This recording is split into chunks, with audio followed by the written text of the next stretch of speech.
It's go time. All right, ladies and gentlemen, welcome to another edition of the MSP Initiative. I have some good friends of mine here that have decided to, kind of bring back some of the love from the Channel Strong 2.0 tour. We have, of course, once again, Mr. Patterson, no beard this time. I decided to clean up after the tour. And we have our friends Beth and Marie from Rocketcyber. How's everyone doing, guys? We're great, George. How about you? It's actually 70-something degrees here in Pennsylvania, and I'm not going to complain. I heard you had some good weather. I mean, I'm walking outside with a no jacket, and I'm like got the windows down. I mean, that's a win in my book. Yeah, especially now. Yes, like 74 degrees today and sunny. I couldn't believe it. You have Same here, George. Same here. So, down here though, where we're at. Well, you're both based out of Texas, right? Yep. That is correct. But how is the great state of Texas doing?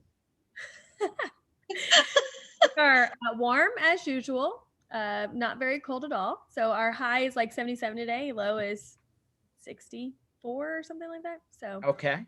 Very nice weather. Very similar to yours. So we must have brought you some Texas weather on the show. Yeah. I'm down. Keep on bringing it. I mean, as long as I can take it, I'll take it. Yeah, absolutely. I told them, I showed them the snow right before this, George, that I had last week to show them what New England's all about. Complete snowstorm last week that said we were not going to get any snow, and then we got completely buried. 2 days later, it's 80 and sunny, and there's no snow. Well, you know what, Ken? Boston's in that part of the country where the weather is really unpredictable. I don't know how the weather people up there get paid. I surely wouldn't pay them a lot of money. So hey, that's the same way in Texas though. So we do the same thing. We go from like really hot one day to freezing and sleet and snow. So we do the same. Yeah, but your winters aren't as bad, I think. But our summers are very hot. Yeah. True. That's true. So like, I feel like the tour was like 6 months ago, but it was only actually a couple weeks. There's been a lot that has happened since then, which is good. It's playing catch up and getting back in the game. It makes it feel like it's been forever. And honestly, I mean, a week or two on the road. I mean, all of a sudden you almost don't even realize how backed up you are until you get back, right? Yeah, how was that for you, by the way? I'm sure crazy. I mean, it's always crazy. Like having done the first two, right? Like I feel like I never got caught up. And if you talk to some of the people that I work with on a regular basis, they may actually tend to agree more than not on that. But what are you gonna do? Hey, we felt it too. So both of us were feeling it. Yeah, just keep on chipping away until you're all done, right? Exactly. Can't stop. Exactly. So, one of the things that me and Ken obviously were on both sides of this tour, right? August and October. And we keep on kind of thinking back to, hey, what's different between the two? I know the world's slightly different, right? Because time has passed.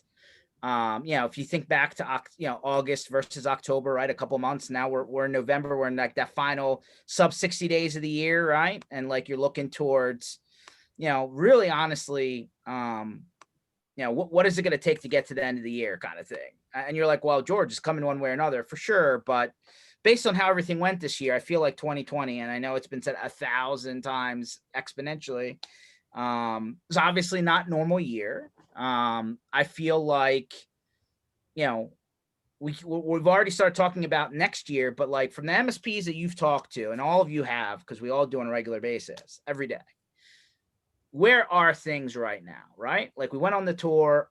I would love to hear what your opinion was of the people you talked to in person versus the people that you've talked to on the phone or via Zooms or whatever. And like, what is the state of play now on November 10th, 2020? Whoever wants to go first. I'll just say Beth and Marie can go first, but this is great because it's the tale of 2 weeks, because Marie was on the first week of the tour and Beth was on the second week of the tour. So it's going to be interesting to see. I'm going to be willing to bet there's going to be a lot of similarities, but I'll let you two answer that question first. I'll let Marie go first since she was on the first week. So overall engagement. Just With, like the state of play, right? Like, how are people doing now versus earlier in the summertime? And like, do you know, what's changed? Do you feel, you know, everything stable? Do you feel like people are in a better place, worse place? Like, generally speaking, what was your feel? Yeah, well, I think stability, we can throw that one out. I don't think there's any stability that has occurred yet. I think we're still looking for that moving forward. However, I think the amount of activity that all the MSPs are experiencing are more at a high level, because now there's just more like security threats or whatever the case may be, that they're now having to find solutions or better solutions for their clients.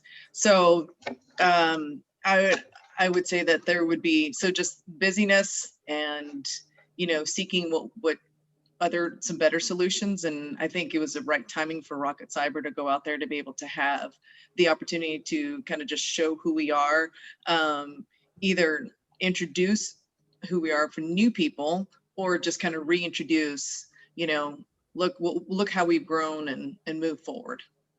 No, that's timing is everything, right? Yeah. Beth, what's your thoughts? What's your feel on the vibe of where everything's at right now? Well, definitely, COVID was definitely a huge topic at all of the events. Every single one we went to, everybody talked about it. It was definitely the topic of most conversations, or how are you doing through this? Which, I mean, we want to know. We want to know, hey, has things progressed? Has it gotten any better for you? Do you see a light at the end of the tunnel? Because honestly, that is truly what we're worried about for them is your business going to be okay after all of this happens, and after we get to a spot that it's okay? And a lot of the conversations we were having is people are like, yeah, we're pulling through this, and we're starting to see movement and growth. A lot of people did a lot of marketing during it, so they're seeing that come into play. So that is a huge aspect on that side. The conversations that we're having, people are getting ready for 2021. So now, coming off the tour, everybody's like, okay, I need to get my stack ready. I need to get everything ready for 2021, because we're going to need to blow it out of the water because of what happened in 2020. So those conversations have been really positive focused, which is a great thing, compared to in the middle of the summer, people were not even sure what was going to happen or if they would survive it. So No, that's good feedback. So do you think, based on where we stand now, or you know what, Ken, I didn't ask your question, or because you ask you the question because Beth and Marie went first. What's your feeling on the vibe right now today, November 10th, 2020? Yeah, well, I mean, you got a couple days. Let's talk. No, I mean, I think they both hit some pretty important points. And to Beth's point about from August to now, even though they weren't on the tour bus in August, she's absolutely right. The theme was in August, holy crap, there's a lot going on where we don't have projects, but we do have a whole lot of this other new stuff from the marketing that we were doing in March and April, right? And that was happening. And now it's like, okay, there's a light at the end of the tunnel. It's not a train, right? We see opportunity there, right? It's not more bad news, we hope. And I think that everybody, the common theme that I thought was really, really cool was optimism. It really felt like everybody was optimistic about their future. And, when we say, George, we've talked about this, like you said, 10,000 times. When we say people are good, it doesn't mean that everything's sunshine and rainbows. It just means that they're getting through it like they always do, right? We pivoting in this industry is the biggest thing. Right now, we should have a meme or a little clip of friends taking the couch down the stairs, pivot, right? And moving that thing back and forth around the corner. That's really what we're doing, just at a higher scale, at a higher frequency. And I think that's really cool to see, something like this hits. And we're talking to folks in August, and then we're talking to people in October, and even here in November, with everything that's going on right now, politically, from every standpoint, right? No matter what side you're on, it's confusing as all get out, right? But optimism seems to be the number one thing from a community perspective. So I think that for that is something that we should ride that optimistic wave right into 2021. There are some good things coming out of this. Happens to be that we have Rocketcyber on the show today, and we can talk about the fact that security is definitely one of the biggest things, as Marie alluded to in the very beginning, is security is one of the most important pieces. So it was perfect timing to have Rocketcyber kind of come out, talk about their services, how they do fit the MSP space, the SMB MSP space. And so from that standpoint, I think it was just that whole alignment, not like we planned it perfectly or anything, but the alignment of that was really, really done great. So I would say optimism is the big thing out of all of that, George. That's good. I mean, is there any particular conversation with any partner or MSP or person on the tour that really stuck out to you? Let me give you mine, right? We were in Pittsburgh. We were talking to a company who actually operates a retail storefront, right? So they still have people bring computers to their place to repair stuff. And they also run a small, like 4 or 5 man MSP on the back end of that, right? For, small, medium business, stuff like that. And clearly they kind of said, hey, we shut down our storefront. We had to. We eventually reopened it once we were allowed to. I mean, all of our, kind of retail business has really dried up, right? And I said, Mhm. I was like, do you think that's because of the big box stores, right? The Best Buys of the world? And he's like, yeah, nobody came in to buy new. And then from a repair standpoint, like nobody walked in the door, right? So I mean, ultimately at the end of the day, back to and we've said this many times, it's worth re-mentioning that, kind of that ongoing project break fix one-off type stuff kind of dried up for a lot of people, right? And then like now it seems like it's kind of slowly coming back, right? Just because I think MSPs are getting into different things that they maybe weren't in before. But this particular guy said, hey, listen, was that great for us financially? No, right? I mean, storefront's the most expensive, cost, right, for space. They did say they didn't let anyone go, and they did say that they still had an open position that they had still planned to fill.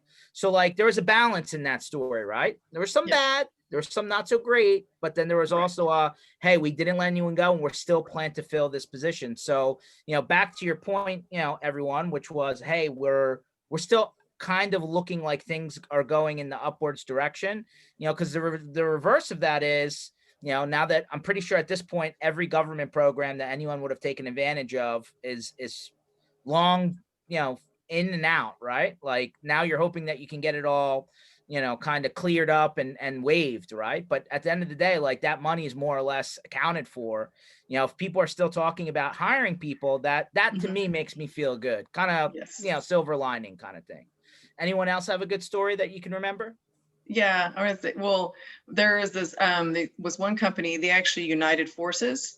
So one was just an MSP, and then the other one was done cabling, and they also provided like ISP, provided, phones and all of that. And so they decided to unite, and that was going to be able to help strengthen the relationship a little, better as far as for what they can provide to a customer, kind of be more of that all-in-one source. So I thought that was very interesting due to the whole COVID. So because they were kind of lacking a little bit, and so they just felt maybe, hey, we can make it stronger and present it better. So I thought that was a very, very good story to hear. And we've heard a lot of collaboration stuff, so that's definitely a great story. Beth, anything comes to mind?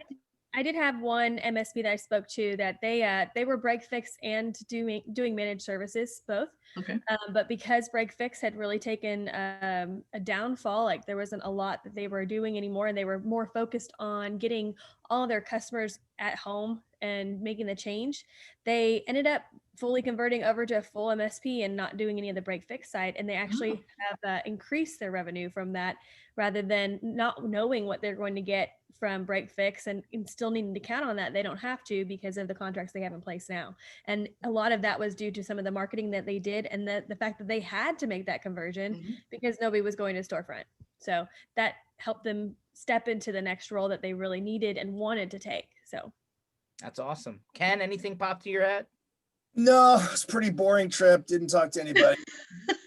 A lot of stuff, but one key one that's kind of near and dear to my heart because it was something directly related to my, my business for what we help, how we help people. And we were in Chicago. An MSP came to me and said, it's been rough. This has been tough. I'm a small MSP, but I wanted to tell you that since you talked to me about being more managed services and leaning more into M365 and cloud-based products back in March or whatever it was, we had this conversation. I've grown my business actually 30%. I've hired 5 people. Wow. Wow. He went from 3 people to 8 people, and he told me that he's looking for his 9th person. So for me, it was like, wow, that's what you want to hear. Like you're giving the right advice, right? We always talk about the silver bullet. We're just trying to help people out, apply it to your business. And this guy did that. He made some changes. He took some pretty hard hits in March and April and has already seen, reaped the benefits of that by moving to the cloud ahead of time, being a little agile and pivoting through this. And, now he's on his 9th employee. So I think that for me, that was one that hit home from a standpoint of the business. As far as the extracurricular stuff that we do, that we did on this road, that every person on this should be proud of, is the stories of the food banks that we've gotten from every single location. That right there, you could probably get me to shed a tear here on the screen. I think that is probably the single biggest thing that I think that we've done, our community did as a whole, just pulling together and doing some of the cool things we did. And I came home to, hearing more about the food bank here locally that's in my town, my city that I grew up in. And it just made me feel good that we as a team, as a community, pulled together and did that. So that would be the biggest overall thing, I think, because even though we only had 2 weeks, I think we did it even bigger this time around than we did the first 3 weeks with that much more food. We got cash donations, just all kinds of crazy stuff. So for me, that would be the biggest thing. No, that's good. I think the compassion, I think since COVID's happened, I think you're starting to see more of the empathy, the compassion, people wanting to help others, because it's whether they've either been affected or they've seen someone affected. So they're showing, how can I lend a hand?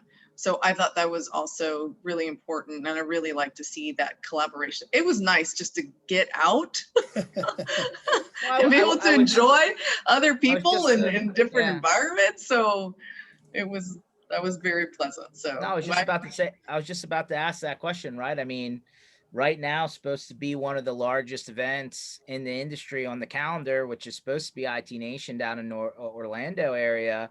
I mean, I know they're doing it virtually this week, which is great, but now that we're in November and we started this whole virtual kickback in March? I mean, are you what's your level of zoomed out on a scale of 1 to 10? Where is it? Yeah, it's 40. It's bad. Yeah. So do you, for prognosticating time a little bit, do you foresee in 2021? So, and listen, we had, Jay-Z from Channel Pro kind of follow us for a little bit on the tour. And, he's kind of plugged into some of these bigger vendors who have said they've already called off all travel, all employees, all offices until 2022. So they've already written off next year. Do you see that? Is some level of this coming back? What's your gut feel? Well, for me, Go ahead, Beth. For me, I've already seen, I've seen that people that have planned to originally do stuff in the early part of next year have already pushed it off. They're already canceling events, or they're moving to later dates in the year. And I think it's just going to continue. Unless something big dramatic changes on that side, people are too worried. I mean, even at our events, we had people come out, it was outside, and still people are worried. So even in an outdoor event, why would they go to an indoor with a lot of people in one space? It's just, yeah. It's just what's Well, happening hey, right listen, I mean, we've all read the articles, I think by now, that there's a Pfizer vaccine out there that's 90% effective. Question is, how quickly can we get to it? And are you going to be one of the first ones to raise your hand? But I totally understand all of the concerns around that story. Marie, what's your feel? I know you've only been here for a little while, but what's your gut? Well, yeah, I think the healing process hasn't even begun. I mean, I think I think their anticipation that things are going to be better next year, I don't foresee that. I mean, like Beth was, talking about how they're starting to cancel already.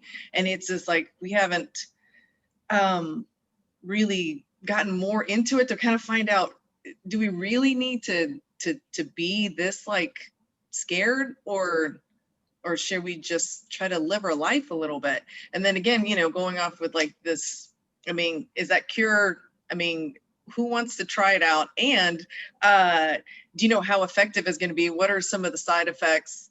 Like, do I want to take my chances and go, I'm all set with that? So I don't know. It's like 50-50 on as far as the way I feel that, yes, I'll play by the rules, put my mask on, try to be protective, do what I can to be healthy. But at the same time, it's like, how far are we going to just make this like blow up more than it really needs to be? So that's my Okay. take. All right. Yeah. Ken, what's your Yeah, I thought? mean, obviously working for a larger company, I can tell you straight up that PAX 8 is looking virtual Q1 and Q2. Hasn't gone as far as the whole year, which I think is, listen, it could happen, but I agree with what PAX 8's doing, because that's a whole year. I mean, to just cancel a whole year without knowing, to me, seems crazy. I think the responsible thing to do is Q1 and Q2, just knowing that, hey, look, this is probably where the larger companies are going to have to, can't take the same risk as some of the smaller events, maybe. We know there are events that are floating around now that are going full on and indoors and whatever. I don't necessarily agree with that. I think that doing the outdoor stuff like we did could definitely work. It would just have to be expanded. Weather's always an option, as we figured out very in a number of ways. If we had maybe if we had a heavy duty tent, we could avoid the weather piece of it, or maybe you do it in places that it very rarely rains. But what I do know is mental issues are definitely sprouting up here. People are losing their minds doing this exact thing that we're doing. We have to do it, so we do it. We put it out there. We want people to see the reactions and know the news and the things that are going on. So we're forced to do this. But from a mental standpoint, this isn't the same. We were on a bus together, guys. Wasn't it so much cooler to be near each other, to have conversations? We did it responsibly. George pours that hand sanitizer over us like every time we walk by, right? We did it the right way. And the cell phone cleaning, that was important. The cell phone cleaner, right. We did it the right way. It can be done responsibly, but it takes some planning. And I do believe that every person we talked to appreciated the fact that we were there in person, that we made the effort to get out there and be in front of them. So there's something to be said about in-person events have to happen some way, somehow. We don't have to do them irresponsibly, but for me, let's start tomorrow. Would love to be able to do something right away. I'm already thinking about the fact that just getting through December without seeing another one of your faces in person is going to be a killer. That's just to me, and that's my mentality. That's not me saying it's not real. It's not me saying that I'm not worried about all the things that are going on. That's just me mentally stating the people that I care about and that I know in the industry and that includes our partners, the whole community. It's killing me not to see people in person, because it's a whole different thing than what we do here on the screen. 100% agreed. So I usually wait to the end, and then Ken kicks me and says, "Why didn't you ask your favorite question?" So I'm going to ask it now. Was there any food truck, food establishment, food takeaway, any food that comes to mind and you said, "Man, that was great"? When we were in Chicago, they had that corn and then the tacos. Oh, remember that? It was like the Venezuelan truck or something. But from it was Ecuadorian truck. So I was waiting for empanadas, and I was like, "There's no empanadas." It's the same part of the world. I apologize. I was like, I didn't understand. So I don't know, they were serving, but that was good. I like that one. All Beth? right. Favorite was Pittsburgh. The burgers there, they were so good. So good. They did a great job. Ken? I gotta concur with Marie on the cup of corn. I mean, that just shined a little light. Definitely not something I could have probably more than once a month. It was basically corn and mayonnaise, butter or something. It was just crazy sweet, but that was really good. Marie's right. And it was something unexpected. It's not something like all of a sudden Ecuador pops up on the map, and it was just amazing. And the person running the truck was a rock star, like walking out to us saying, "You need Yes. and putting the stuff in our hands." It was So, like, the whole ready to go. experience was really, really good. Yeah, because we were cold. It got really cold. We were just Sadie and I were like, Was that the same bus that said, "If you don't eat, I starve," or something like that? There was a really catchy little slogan on "Please eat so I don't starve," or something like that. I don't remember that one, but okay. Yeah. I really enjoyed the 2 Italian places that we got food from in both Grand Rapids and Pittsburgh. I don't know which one was better. They were both really you mean Carrabba's? good. No, it was not Carrabba's. It's not a chain, I promise. But the two places we got were both Grand Rapids and Pittsburgh, man. It was good. I really enjoyed those. I don't know.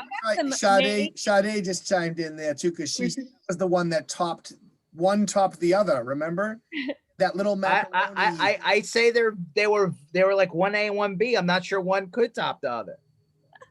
Wait a minute though. What did we get at the second place? Because the first place had the macaroni that Sade got that I was mad I missed out on. Hold on, I got that too. That was a twofer.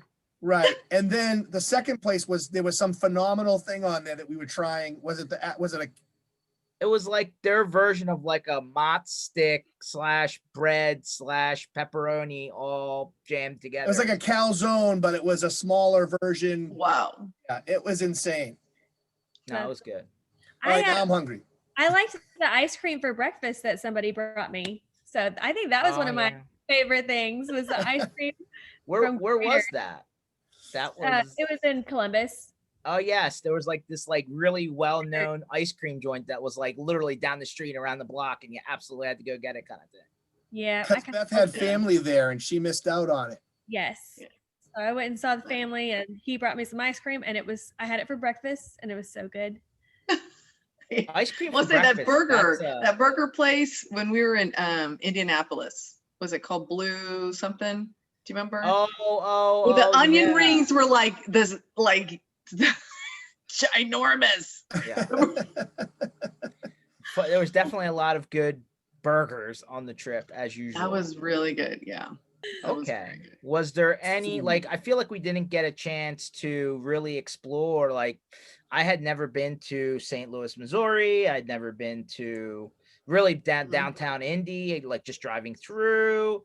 I never really been to, I've been to Grand Rapids several times. I've never been to Lansing. I've never been to Columbus. I've never been to Cincinnati, or the tour ended in Kentucky. I've never been there either. And I didn't realize that's like the restaurant capital of the United States. I had no clue. So was there any one area that you, Darren's like, I'm absolutely effing starving. Yes. Thanks, Darren. We all are hungry now. Was there any one place that you were really looking forward to seeing that, or some place that really surprised you as we got to or through town, that maybe you'd never been to before, or something that really just blew you away?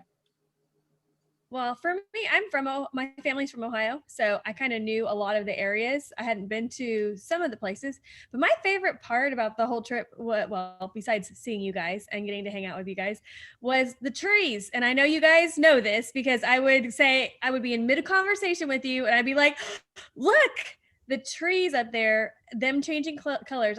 We went in a great time of year, and it was amazing. It was so beautiful just to see how they can go from bright green to the bright orange and bright yellow and bright red. And that was one of my favorite things. Yes. Yeah. As a Pennsylvanian, I am very familiar with the seasonings, and yes, that's what I call it. But yes, very fun time of the year, fall, especially. It was. And the seeing the St. Louis Arch, that was pretty cool. And then the apples, the apples on the bus were fabulous. Well, you and your apples, you just eat everything. You don't leave a core. You just whoop the whole apple. That's Waste one thing I nothing. learned, Marie. I didn't know you ate the full apple until I found out the second week. Yeah, I Yeah. have to say, with such a mixed bunch of people, you never know how your personalities, and it was just pleasing to know that we all got along, and the quirks and everything, and sarcasm grew by the end of the trip, but Oh, it you was weren't on amazing. week 2. Me and Patterson, we fought out in the parking lot. It was like a little octagon opera. I'm just kidding. I'm just kidding. Ken, Ken, I know you have a funny story about the St. Louis Arch. I don't know if you want to tell that here, but was there any area that you were really wowed by? It's not my story to tell, but a nerd went there with his buddies in a van and they got out to take a picture and someone robbed the van. Just that part of town is not necessarily a great part of town, but Oh, me, I took a picture in front of the arch. It was actually my Lyft driver said, "You'd never been here before?" And I said, "No." He said, "Hold on."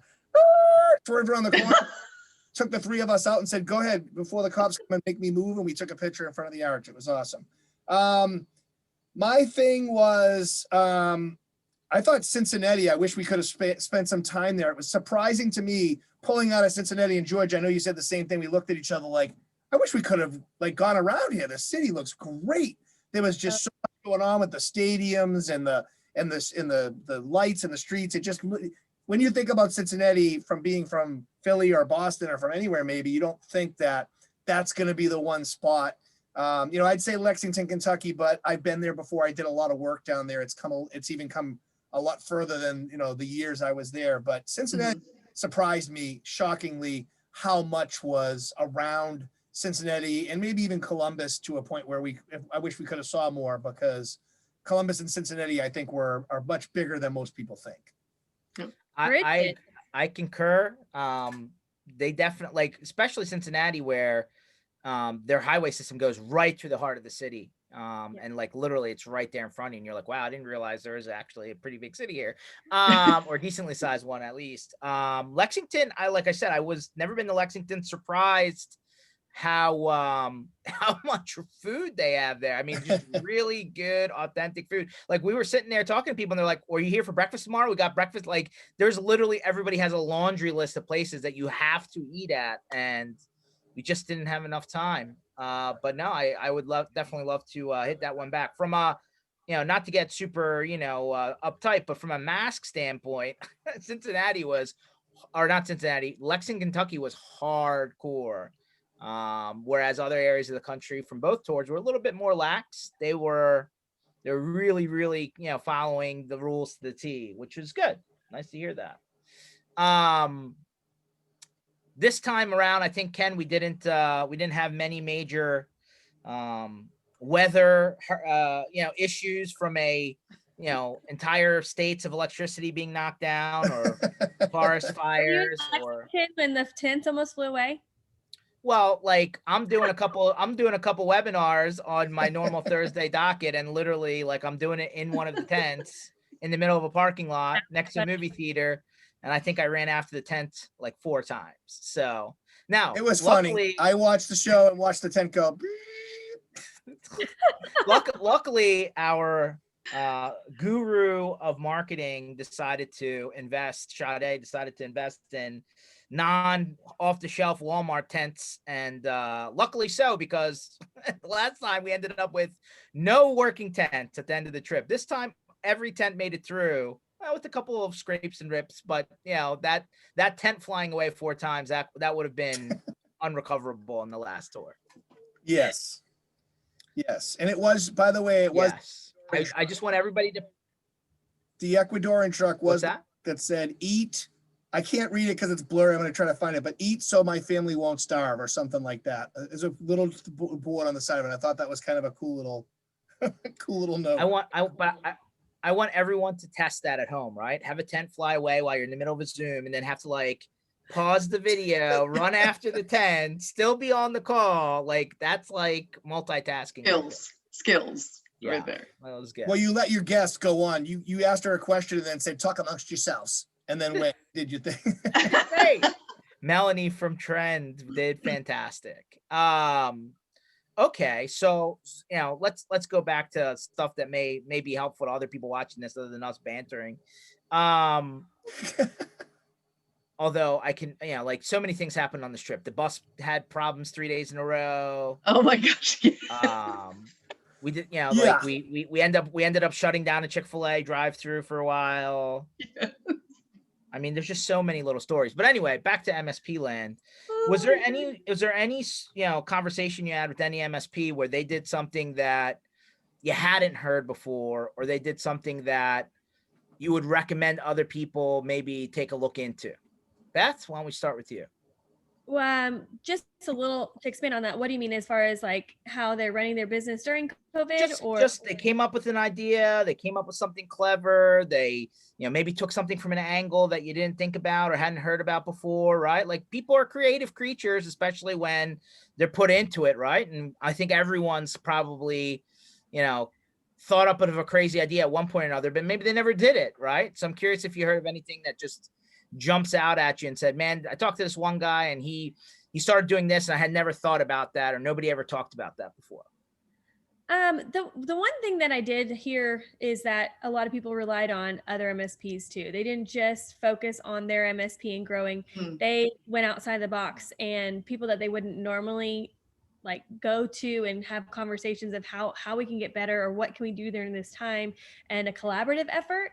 There was a lot more collaboration conversations than I've ever heard from MSPs. Most of the time when I talk to an MSP, yes, they'll be a part of a peer group or some kind of group like that, but not like in your specific area, just going out and saying, hey, we're both in this together. What can we do? What are you doing differently? What am I doing differently? What is successful? What is not? Just to help themselves grow. So the more reflection on their internal business and saying, okay, some things needs to change in this time. So what can I do? So that self-awareness there, I think, was one of the biggest things that I saw a lot more of. That's good. Yeah, Marie, anything I'd say about? you hit it on. She hit it on the point. I heard that too. That seemed to be like a nice little running theme. Also being more attentive to their clients, kind of just finding out a little bit more. What can we do to really help them? Kind of just work with them, because that's their business. So whether they lost a few customers, they want to be able to retain whatever they can. So I know that there was a lot of that. Just again, the compassion and being empathetic to their clients. Right on. Ken? Yeah, sure. I got to follow these two with those great answers. Those are both 100% accurate, though. I mean, talking about how MSPs are learning how to help each other or accept help from each other is a big deal. And that's definitely something we've talked about many, many times, right? The castle mentality that George likes to talk about, and breaking that and going out and realizing that most people in this community are here to help. And then, to tag on to what Marie said, yes, you're making sure that you're talking to your partners, see how they're doing. Don't reach out for the sale, find out how they're doing. How's their family doing? There's a lot of people going through so much more now than ever. And then I would say the third part of that, and probably the most important out of all of them, is having a people first mentality internally. Check on your people, the people who work for you and with you. They are going completely insane as well. And some of them are not so lucky.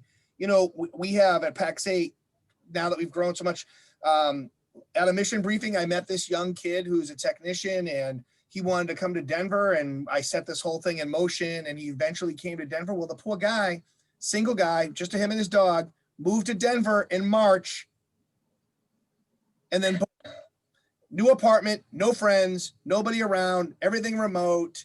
And, I won't take credit for it. I heard it, somebody was talking about it, and I was like, oh my God, this is somebody I got to reach out to. And I reached out and said hello. And, he was telling me that he's starting to make friends. There's people in the building that walk their dog every now and again. So he's starting, but it was really hard. So that's the big thing. Like, check on your people, make sure that, the employees that maybe didn't talk that much at the office, think about what they're doing now that they're trapped at home, mental state, and don't talk to them about work necessarily, just check on them. And, that's another thing that's missing, right? I see Marie in the office and I can tell physically that something's bothering her, right? I can go over and put my hand on her shoulder and be like, everything okay? You can't do that now. So you have to find new ways to check on people and make sure that, okay, I'm seeing something's not right. I'm just going to reach out and say hello, because people's mental states are going to be much worse now, especially rolling through the holidays, being trapped and being told you can't even see your family on holidays. Like, there's just going to be so much going on.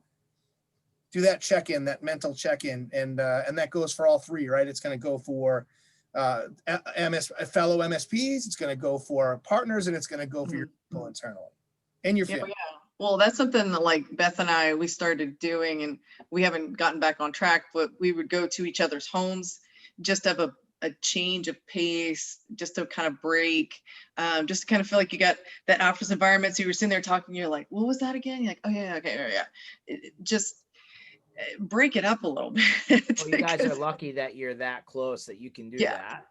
I mean, there's a lot of people like, Ken, a lot of Ken's office is based in Colorado, right? Yeah. He's in Boston. I don't think they even will allow him to go to the office if he even wanted to. So. Yeah, but that was before COVID. Right. I think that's what okay. All right. I absolutely loved about the tour is getting to know all you guys so much on the bus, on the times that we were transiting to the next place.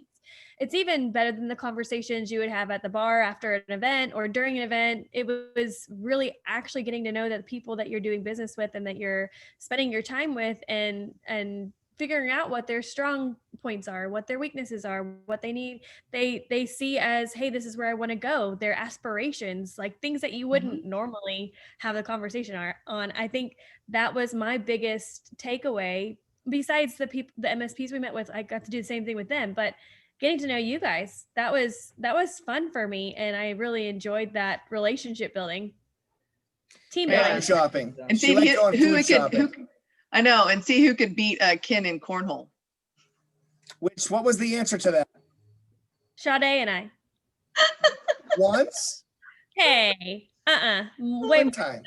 More than that. I've never seen you get so serious. Like, he was like in game mode. Like, it's like, this is gonna happen. All right, so let's give credit. Let's give some credit then here on live. How did you guys? Sade's chiming in on the chat here too.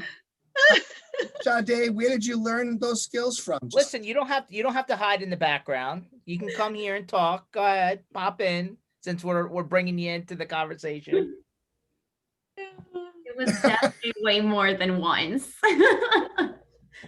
Way more than once. That's but no, go back to the question. Answer the question. Where did those skills? Where'd you learn those skills? You may have helped.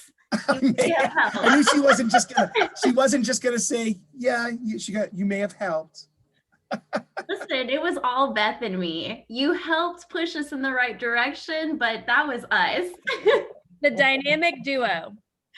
Absolutely. Wow. That's what I was missing, George. I was missing the right partner. I was just dragging partners along that they would beat on. I see. You rotate. And her and I, we were solid the whole time. She was always my partner. True. This is true.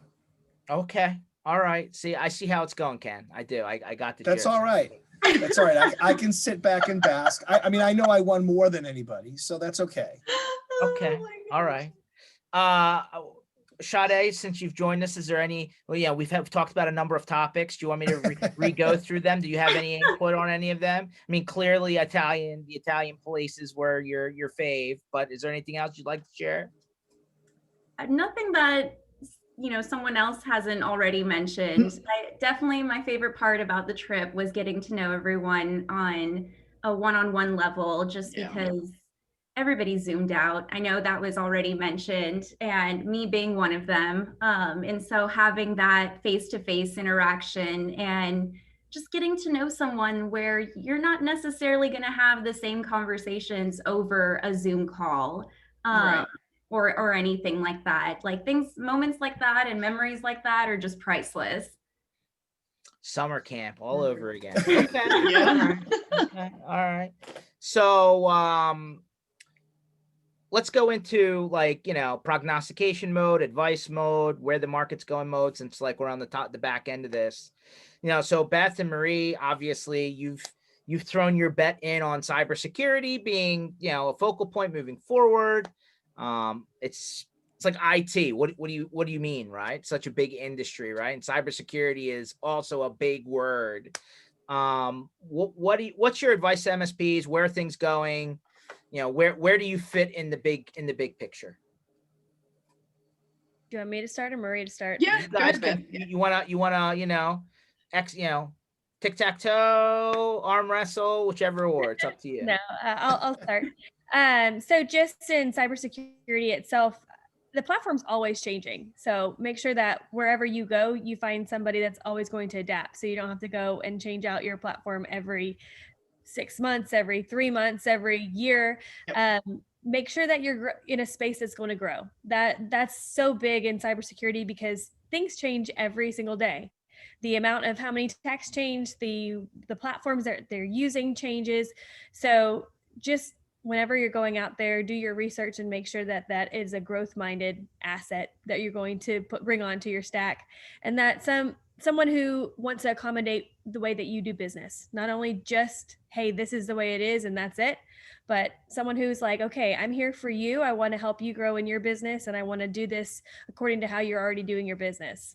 I know so many people out there get stuck in contracts and then the product isn't very good.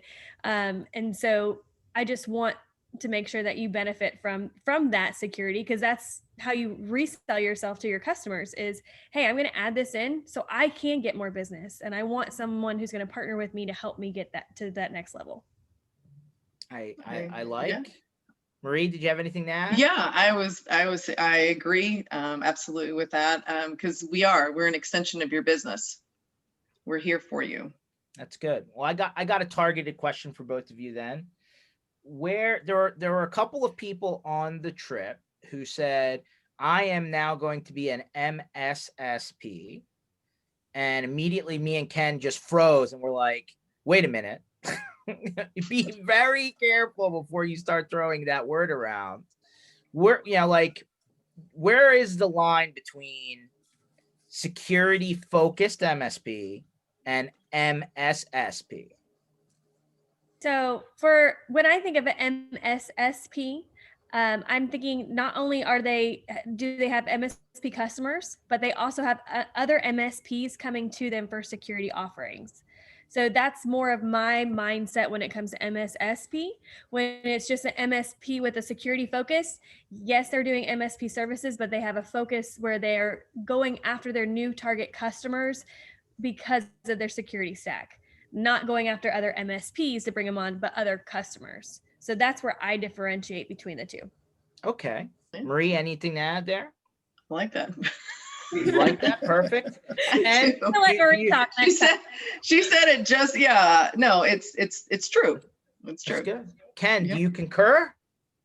Yeah, that was actually not surprising. Very well said. Yes. When you say line, it's not a line. It's a country. It's not this thin line. It's this wide. MSSPs have the regulations, have the tools, have enterprise level. It's just a whole other world. And they support MSPs who want to be in that realm. Yep. Or you could be MSP, security first MSP, right? Which is making sure you're doing all the proper things, having things like Rocketcyber in your stack. Being able to do the right things to become security first MSP is a much more reasonable goal. I think it's super lofty to just throw a term out and say MSSP when you don't really know 100% what the MSSP really does. It's a lot ready for audit cost. What's that? You better be ready for some audits to get those. Yeah, exactly. Exactly. If audits are the things you love, sure, go become a. Not for me, I don't think. No. Okay, so, and then the other last question that's kind of targeted towards your space is, like, I think the big concern is more, everybody's heard the words thrown around, SOC, SIEM, log aggregator, and a bunch of other terms that kind of float around this convo. here's the reality, right? Like getting alerted about a problem and then being able to remediate are two completely, you want to say there's a country in between, that could be a continent, you know, an ocean in between, right? So like, whether it's you, whether it's somebody else, how far does the partner who is the MSSP go to not just detect a problem, but then try and determine a resolution or remediate? So are you asking if we do that or if the I'm MS? just saying, like, as an industry, right? Like everybody's offering's different. Right. Like as an MSP, if I sign up for something that's supposed to help me solve security, like I may still not have the staff that can utilize the technology and then deliver the end result, right? So where does the remediation part fit in the big picture? And, you know, is that something you do? Is that something other people that do what you do? How far does it go? Well, that's what you're going to see in a lot of SOCs. They're going to provide, well, hopefully, a remediation. Our Yeah. SOC does provide remediation. So there's things that we can automatically remediate for you where you won't even you won't even have a ticket on your PSA system once we create it because we already resolved it. It's done. So it's completed. But there's going to be those SOCs that they don't have access to those things, or they don't provide that remediation. Even if we don't have access to actually perform that remediation steps, we give you exactly what you need to do in order to remediate that. Sure. And our live call in 24/7 to where if you have a question on what we're asking you to do, you have someone directing you. I know a lot of SOCs do provide remediation. It just depends on what level. Got it.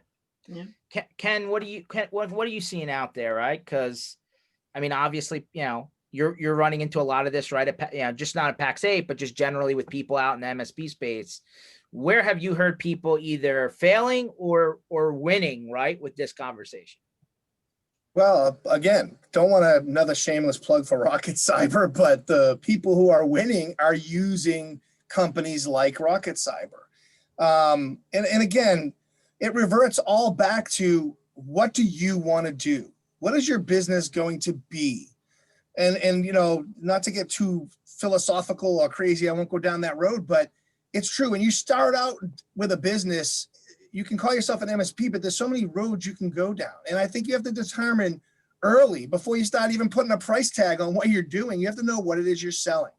And so if it's going to be, we're going to be the people that point out these security flaws, but we're not going to remediate, that's fine. Have a company that we work with that does remediation. You're going to do the company that does all of that, find someone that does all of that. Work with someone like Rocketcyber, tie them into your stack, have a good solid generation AV. You know, make sure you know what that's going to be ahead of time. I think the bigger problem is people just think I'm an MSP and I got to do all this stuff. I got to be the HIPAA guy. I got to be the security guy. I got to be, no, you don't. Or girl, guy or girl. I just think that from a standpoint of make sure that you're putting your head on straight from the very beginning, get right to the core of your business.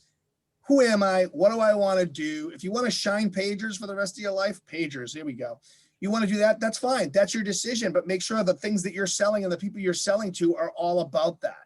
If you want to do security and you're going to sell to security people, you have to have the right tools in your stack and you have to know how much that's going to cost before you even talk about that. So I always say, reel it back in, get back to basics. What is your business? What is your business model? Who are you as a company? Does your whole entire team know who you are as a company? And then hit the market that way. That way you can pick your stack. It matches up with what you're going to do. And then it's a lot easier. The much bigger question of all of this really relates back to just because you're an MSP or just because you know technology doesn't mean you need to do everything. Yeah, that just also goes back to a basic company model too. I mean, you have an idea and then you are going to hire people that are going to help support your weaknesses. So that's their strength. And then that's how you build a good group, because you can't be strong in everything, but you'll know at least who the right people are that are going to bring you to that direction, that same focus. So just a basic business model, you know, you got that talent, hire the people to make sure that talent is connected and move forward. All right. Last question on our way out the door, which is on a scale of 1 to 10, would you go back on another tour? And if you were to recommend anything to anyone about the tour, whether it be coming out, as an MSP or joining it as a vendor, what would that be, if any? Marie, you're first on my chart, so go for it. 10. Yeah, that's a winner. I'm putting that on the board, Patterson. Okay, now, no, I wrote down the bus that that Paul had, like, that was a nice bus. So if we could do that bus, absolutely. Did you see the bus, Beth, that they were looking at? Anyway. She's talking about the upgrade, the next bus, the next bigger, bus. better, badder bus. Well, as long as there's apples on it, Marie, you should be fine. Yeah. I mean, Yeah, if I show up with, like, you know, a 1990 Chevy Citation with a bag of apples in it, you should be good to go. Yeah, I'm good to go. And good, you know, and the company and the camera, yeah. Okay. Beth? I would give it a 10, and I definitely recommend, if you're in the area and an MSP, come out. There were so many people that wrote me after. They're like, hey, I saw your message, but we couldn't make it, but we really wanted to be there. And I shared some of the pictures with them, and they're like, they were so bummed that they didn't make it out. And we had a great time, and we got to hang out and just enjoy each other's company and get outside a little bit. Yeah. So even if it was raining, it was amazing. So definitely a 10. And of course, I'd be on the bus with Sade and Ken and George any day. Sade, she named you first, so I guess best for last. Best cornhole partner ever. I just need to throw that out there. Okay. All right. And Sade and I will take on anybody that wants to come out to our events just to play cornhole with us. That's a challenge. So that's all. Oh, that's a challenge. But definitely I would rate the tour 10 out of 10, just like everybody's mentioned. And please come out. Don't be scared to play cornhole. It's not meant to be a challenge, a friendly challenge, nothing else. I think Ken would say differently. Mhm. I would not. It's a friendly challenge. It's fun to watch them lose. Oh, sorry. Can I say that out loud? You ever watch the show The League on FX? The league. It was a show about like fantasy football. Oh. Yes? No? Okay. I haven't seen it all, but I've seen parts of it. We're gonna have to create our own trophy and little There tournament you go. thing. Yeah, I think we can establish that whole situation. Maybe we get 2 games going simultaneously. We can upgrade the whole, you know, the digs. What do you think there, Ken? So a nice little golden corn piece of You know corn. I'm in. You know I'm in. A golden corn, yeah. A rust belt. Golden corn. went, Okay, though. I'll remember that one. For the 2 friendly faces from Rocketcyber, where do people find you? Where can they go to find more information about you? If they want to really just research you to see what your thing is, what's the best place to do? Go. Just go to rocketcyber.com. .com. All of our resources are there, and all of our information on how to get a hold of us are there. You can schedule meetings with us through there too. Yeah. Connect with them on LinkedIn. They're very, very good resources to have. Make sure that you make that connection. Yes. Oh, and on the website, we have an event tomorrow. We have a webinar, so please join us. We do webinars once a month. So go out to our site and you'll see that, along with other resources and blogs that will helpful information for any MSP to build upon. Awesome. Well, I appreciate everyone for watching this. This whole session was recorded. If you need food, Darren, if you need food examples, should you be in other parts of the country, we are more than happy and capable of suggesting some places. Otherwise, I appreciate everyone for watching. You will find a recorded session again of this online. Follow us every Tuesdays and Thursdays, 1 o'clock Eastern time, and we will have more people from Channel Strong Tour 2.0 on, and we can learn more a little bit as we go along. And maybe there's a couple hints here that maybe we might be lining up future tours. So pay attention. Whoops. Take it easy, everyone. Thanks for joining. Bye. Bye.